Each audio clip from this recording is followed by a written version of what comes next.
Il était une fois, dans un petit village entouré de champs dorés et de forêts verdoyantes, une petite fille nommée Luna. Elle avait 4 ans et demi et des cheveux presque noirs qui dansaient en deux couettes au rythme de ses pas sautillants. Luna aimait l'école, surtout quand maître Gustave, son instituteur, organisait des activités amusantes. Un matin, maître Gustave annonça avec un grand sourire: « Chers enfants, nous aurons bientôt un grand concours de déguisement. » Luna frappa des mains avec enthousiasme, les yeux brillants d'excitation. Ses camarades de classe échangèrent des idées de costumes: pirates, princesses, animaux fantastiques. Luna, quant à elle, rêvait de se déguiser en ours, une créature qu'elle trouvait à la fois forte et câline. À la maison, elle partagea son rêve avec sa maman, ses yeux pétillants d'espoir. « Maman, je veux être un ours pour le concours. » Mais sa maman lui expliqua doucement: « Ma chérie, nous n'avons pas de costume d'ours, ni l'argent pour en acheter un. Je ne sais pas coudre non plus, mais que dirais-tu de te déguiser en fantôme avec un vieux drap? » Luna fronça le nez, un peu déçue par la simplicité de l'idée. Elle alla s'asseoir dans le jardin pour réfléchir, les nuages formant des moutons imaginaires dans le ciel. En fixant l'horizon, son regard se posa sur le grand rocher blanc, de l'autre côté du champ de blé. Là-bas vivait son ami le lapin, un compagnon toujours prêt à écouter ses idées farfelues. Luna courut vers la barrière et l'appela: « Gentil lapin! » Gentil lapin! À la 3e fois, le lapin sortit de son terrier, ses longues oreilles frémissant. « Salut, Luna, » dit-il en souriant. « J'ai besoin d'un déguisement extraordinaire pour l'école, mais je suis à court d'idées et de costumes, » confia-t-elle, un peu désespérée. Le lapin frotta son museau, perdu dans ses pensées. « Je ne me déguise jamais, » avoua-t-il enfin, « mais peut-être que l'écureuil de la forêt saura t'aider. » Les yeux de Luna s'illuminèrent. Elle remercia chaleureusement le lapin et se mit en route, le cœur plein d'espoir. Qui sait, peut-être l'écureuil avait-il un tour de magie dans sa poche poilue. Avec un enthousiasme débordant, Luna courut vers le grand arbre où vivait l'écureuil. Ses pas faisaient craquer les feuilles sous ses pieds alors qu'elle traversait le tapis de la forêt. Elle l'appela de sa voix chantante: « Écureuil aux yeux brillants! Écureuil aux yeux brillants! » Au 3e appel, un petit museau curieux et 2 grands yeux expressifs surgirent de derrière une branche. « Bonjour Luna » s'écria l'écureuil, tout en s'étirant gracieusement. « Que puis-je faire pour toi aujourd'hui ?» La petite fille expliqua son problème avec passion. « Demain, je veux un déguisement vraiment spécial pour impressionner tout le monde à l'école. Peut-être que tu as une idée magique ?» L'écureuil, tout en grignotant une noisette, réfléchit un moment. Puis, avec un clin d'œil complice, il prit 2 noisettes dans sa petite réserve. « Voici 2 noisettes, Luna, » dit-il en les lui tendant.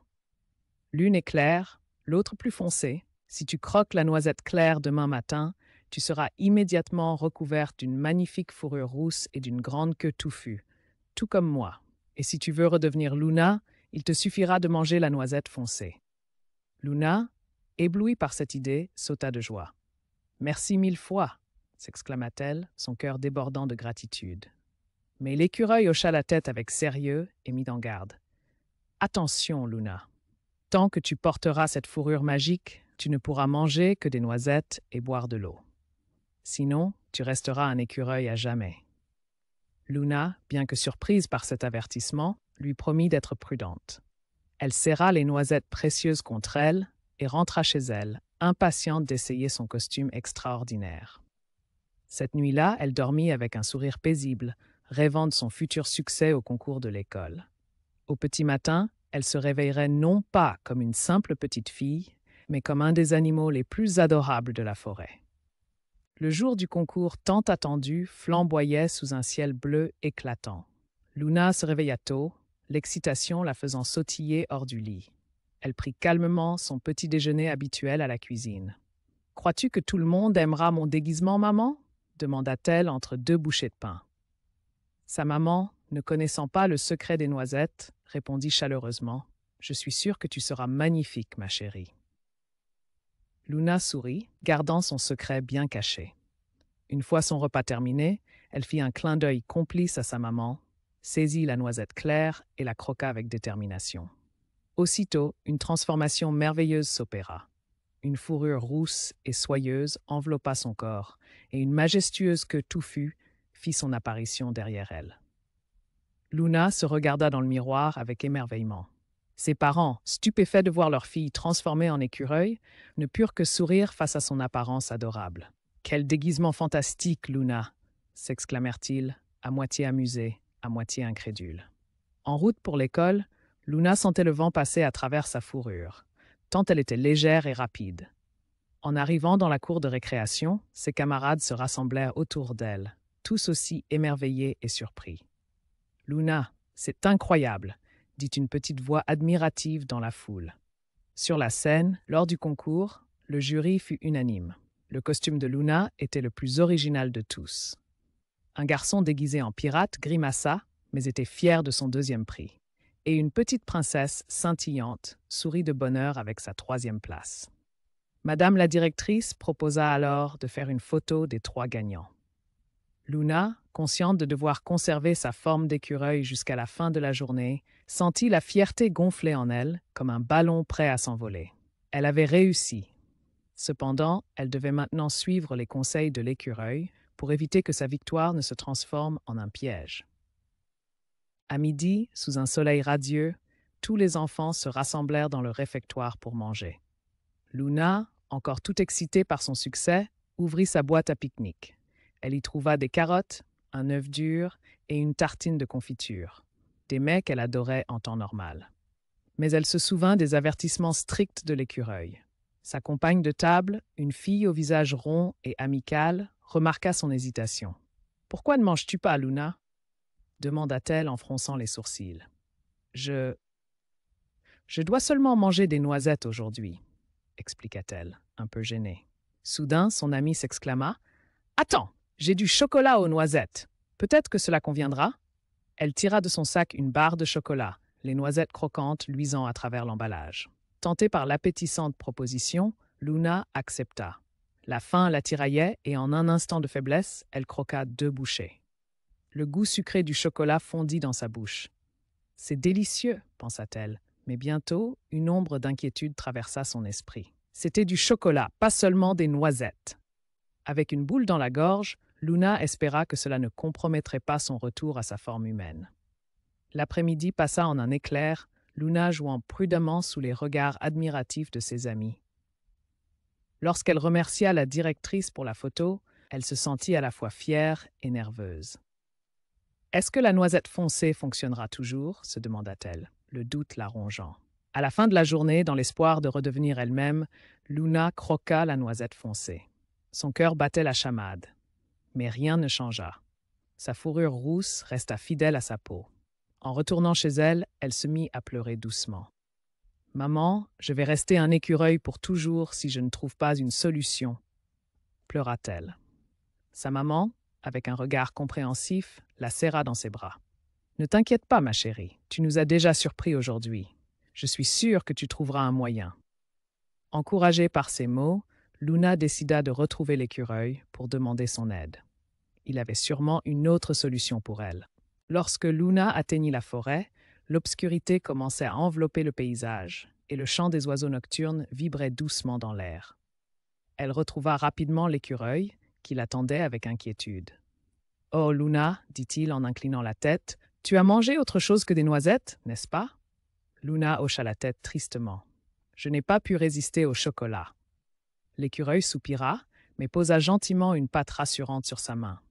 « Ne t'inquiète pas, ma petite amie, il y a une solution, mais elle nécessite de la bravoure et de la détermination. » Luna, prête à tout entendre, écouta attentivement ses instructions.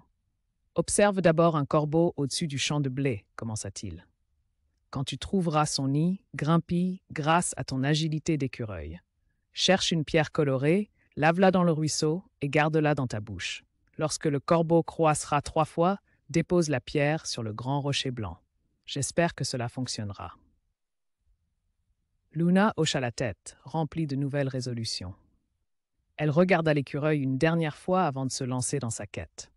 En traçant son chemin au travers des arbres, elle chercha les corbeaux qui volaient au-dessus de la clairière. Enfin, après un moment, elle repéra un corbeau qui avait l'air de surveiller son nid d'un œil vigilant. Avec agilité, Luna grimpa aux branches jusqu'à atteindre le nid. Là, elle trouva une pierre éclatante aux nuances multicolores. Elle la saisit avec précaution, puis descendit de l'arbre. Au bord du ruisseau, elle la lava doucement, observant ses reflets scintiller sous l'eau claire. La bouche remplie de la pierre, elle attendit avec patience et appréhension. Le corbeau, après de longues minutes, poussa 3 croassements distincts. Avec un souffle de soulagement, Luna la déposa avec soin sur le rocher blanc. À sa grande surprise et joie, le corbeau la reprit dans son bec en un instant et repartit la cacher dans son nid. Et c'est alors qu'une sensation de chaleur accueillante traversa son corps, dissipant la fourrure d'écureuil pour révéler une fois de plus la douce peau de la petite Luna. Heureuse et enfin elle-même, elle se hâta vers la maison, le cœur chantant de retrouvailles. Après son aventure, Luna traversa le champ, hâte de raconter son histoire à ses parents. Ses couettes recommencèrent à rebondir joyeusement à chaque pas qu'elle faisait, signalant son retour à la normale. Elle se précipita à la maison où ses parents l'attendaient avec impatience. « Papa, maman !» s'exclama-t-elle en entrant. « Je suis revenue. Je ne suis plus un écureuil. » Ses parents se précipitèrent vers elle pour l'embrasser et la féliciter pour sa détermination et son courage. « Ma chérie, quelle aventure tu as vécue !» dit sa maman, les yeux humides d'émotion. « Tu as bien mérité un bon dîner », ajouta son papa en souriant.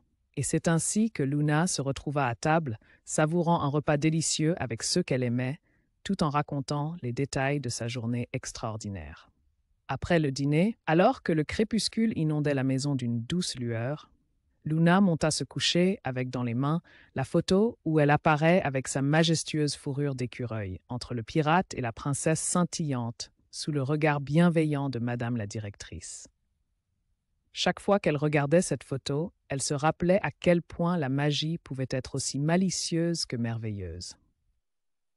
La prochaine fois, pensa-t-elle en souriant dans l'obscurité de sa chambre, je ferai bien attention aux consignes.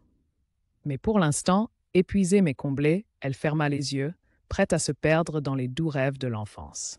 Et dans sa tête, une pensée résonnait doucement. Peut-être, juste peut-être, que dans cette aventure, il y avait encore plus de magie à découvrir. Alors, quelle serait la prochaine aventure de Luna? Peut-être que les enfants pourraient créer la suite de cette histoire.